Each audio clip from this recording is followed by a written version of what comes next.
کیا آپ نے کبھی ہمارے دنیا میں اندھیرے کا بوجھ محسوس کیا ہے اور چاہا ہے کہ روشنی اس اندھیرے کو چیر کر باہر نکل آئے؟ یہ سایہ کی آخری ابواب ہمیں خدا کے حتمی جواب کے سامنے لے آتی ہے، آنے والے مسیحا کے ساتھ، جو اندھیرے کو روشنی میں، مایوسی کو امید میں، اور موت کو زندگی میں بدل دے گا۔ یہ پیشگوئیاں ایک حیرت انگیز حقیقت کو ظاہر کرتی ہیں۔ خدا کی اپنے وعدوں کے ساتھ وفاداری ایک نجات دہندہ کو بھیجنے میں اپنے عروج پر پہنچے گی، جو نہ صرف اپنی قوم کو بچائے گا بلکہ پوری دنیا کو امید بھی دے گا۔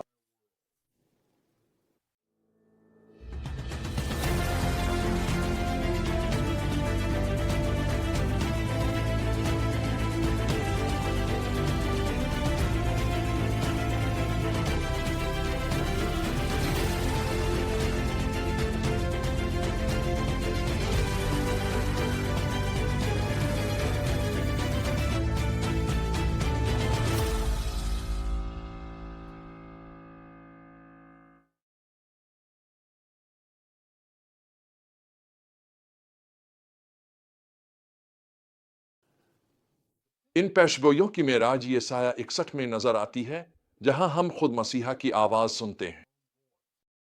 خداوند رب کی روح مجھ پر ہے، کیونکہ خداوند نے مجھے غریبوں کو خوشخبری سنانے کے لیے مسح کیا ہے۔ یہی الفاظ بعد میں یسوع نے اپنے آبائی شہر کے عبادت خانے میں پڑھے اور ان کی تکمیل اپنے آپ میں ظاہر کی۔ یہ صرف کوئی اور نبی نہیں بول رہا تھا، یہ وہی وعدہ شدہ ہستی تھی جو ٹوٹے دلوں کو جوڑنے والی تھی۔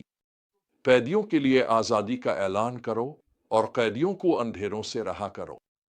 یہ پیشگوئی مسیحا کے مشن کو بیان کرتی ہے کہ وہ زندگیوں کو بدلنے آیا ہے، راکھ کے بدلے خوبصورتی، ماتم کے بدلے خوشی، اور مایوسی کے بدلے حمد عطا کرنے کے لیے۔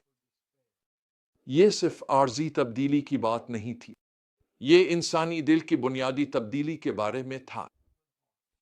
جو لوگ اس کے کام کو قبول کریں گے، وہ راست بازی کے بلوط بن جائیں گے۔ یہی خداوند کی طرف سے لگائی گئی ایک پنیری تاکہ اس کی شان ظاہر ہو۔ باب 62 میں ہم دیکھتے ہیں کہ خدا اس بحالی کے لیے کس قدر پرجوش ہے۔ سون کی خاطر میں خاموش نہیں رہوں گا۔ یسوع کی خاطر میں خاموش نہیں رہوں گا جب تک اس کی صداقت صبح کی طرح چمک نہ اٹھے۔ خدا کا وعدہ ہے کہ وہ اپنی قوم کا نام ویران سے بدل کر حفظہ رکھے گا، جس کا مطلب ہے میری خوشی اس میں ہے، اور خدا کی طرف سے ویران اس سے بولا، جس کا مطلب ہے شادی شدہ۔ یہ محبت بھری زبان ظاہر کرتی ہے کہ خدا اپنی قوم کی بحالی میں کس قدر ذاتی طور پر شامل ہے۔ یہ پیشگوئی باب 66 میں ایک فوری رخ اختیار کر لیتی ہے جب یہ سایہ پرجوش انداز میں فریاد کرتا ہے، اے کاش تاب آسمانوں کو چاک کر کے نیچے آ جائے تاکہ پہاڑ تیرے سامنے کانپ اٹھیں۔ یہ صرف شاعرانہ زبان نہیں تھی، یہ دل کی پکار تھی، خدا کے لوگوں کی جو زبردست بیداری کے لیے ترس رہے تھے۔ نبی ہماری انسانی حالت کو تسلیم کرتا ہے۔ ہم سب ناپاک کی مانند ہو گئے ہیں اور ہماری ساری راست بازی گندے کپڑوں کی طرح ہے۔ پھر بھی وہ خدا کے باپ جیسے دل سے فریاد کرتا ہے۔ پھر بھی اے خداوند، تاؤ ہمارا باپ ہے۔ ہم مٹی ہیں اور تاؤ کمہار ہے۔ باب 65 میں خدا کا جواب سنجیدہ بھی ہے اور امید افزا بھی۔ انسانی بغاوت کی حقیقت کو بیان کرتے ہوئے بھی وہ ایک بے مثال وعدہ کرتا ہے۔ دیکھو، میں نئے آسمان اور نئی زمین پیدا کروں گا، پہلی چیزیں نہ یاد رکھی جائیں گی، نہ ہی وہ دل میں آئیں گی۔ یہ انقلابی تجدید صرف روحانی تبدیلی تک محدود نہیں رہے گی بلکہ ساری مخلوق پر اثر انداز ہوگی، جہاں یہاں تک کہ قدرتی دشمن جیسے بھیڑیا اور بھیڑ ایک ساتھ چر گئے۔ یہ پیشگوئی باب 66 میں ایک حیرت انگیز منظر کے ساتھ مکمل ہوتی ہے، جہاں مافوق الفطرت پیدائش اور نشو و نما دکھائی گئی ہے۔ پہلے کہ وہ درنزے میں جائے وہ بچہ جن لیتی ہے، پہلے کہ اس پر تکلیفیں آئیں وہ بیٹا جن دیتی ہے۔ یہ اس اچانک اور مافوق الفطرت طریقے کی طرف اشارہ کرتا ہے جس سے خدا اپنے مقاصد کو پورا کرے گا جو تمام قوموں میں مکمل ہوں گے، تاکہ سب اس کے جلال کو دیکھیں۔ تو ہم آج ان سچائیوں کو کیسے اپنی زندگی میں لاگو کر سکتے ہیں؟ سب سے پہلے ہمیں ایمان کے ساتھ اسی مسیحا کو قبول کرنا چاہیے جس نے ان قدیم پیشگوئیوں کو پورا کیا، اور اسے اپنی زندگیوں میں تبدیلی کا عمل جاری رکھنے دینا چاہیے۔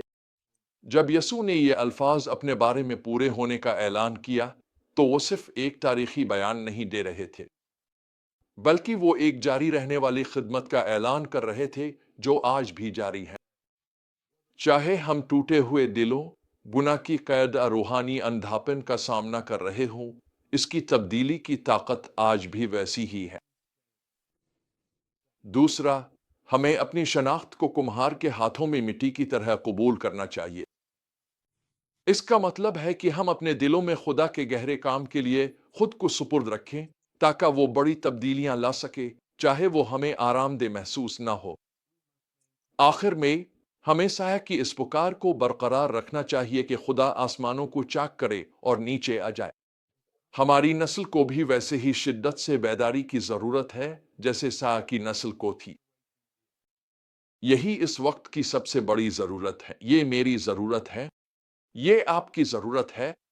ہمیں ضرورت ہے کہ خدا آسمانوں کو کھولے اور اپنی روح اپنے لوگوں پر نازل کرے۔